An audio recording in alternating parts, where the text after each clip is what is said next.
సంతోషపరచడానికి జీవించడం సరైందా, లేదా నీ అంతరాత్మ ప్రకారం ముందుకు వెళ్ళి జీవించడం సరైందా అనేది చాలామందికి ఇప్పుడున్న సొసైటీలో చాలామందికి ఉంది.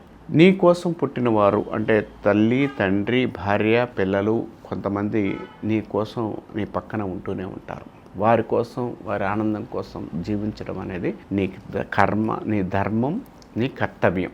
అంటే మనం ఎవరి కోసం వస్తే పుట్టామో పుట్టిన వాళ్ళందరికీ కూడా, అంటే మన చుట్టూ ఉన్న వాళ్ళందరికీ కూడా వాళ్ళని చూడడం అనేది మన ధర్మం. కానీ నీ అంతరాత్మ ప్రకారం కూడా జీవించడం కూడా నీ యొక్క ఇంకొక జన్మ లేకుండా ఉండడానికి, ఇంకొక జన్మ అనేది పుట్టకుండా ఉండడానికి కూడా నీ జీవితాన్ని అంతరాత్మ ప్రకారం జీవించడం చాలా మంచిది. నీ అంతరాత్మ ప్రకారం నువ్వు జీవించకపోతే ఈ యొక్క లోకంలో, అంటే ఎక్కడైతే ఎవరైతే ఉంటారో వారి కోసం మళ్ళీ నువ్వు జీవించడం, తల్లిదండ్రుల కోసం కానీ నీ పిల్లల కోసం కానీ ఇలాంటి వాటి కోసం ఎక్కువగా జీవిస్తూ మళ్ళీ అక్కడక్కడే పాపకూపంలోకి వెళతావు. కాబట్టి నీ జన్మని సార్థకం చేసుకోవడానికి ఏం చేసుకోవాలి, ఏ క్రియలు అయితే నీకు అనుకూలంగా ఉంటాయి, ఏ విషయాల్లో నువ్వు ముందుకెళ్తే నీకు ప్రశాంతంగా ఉంటుంది.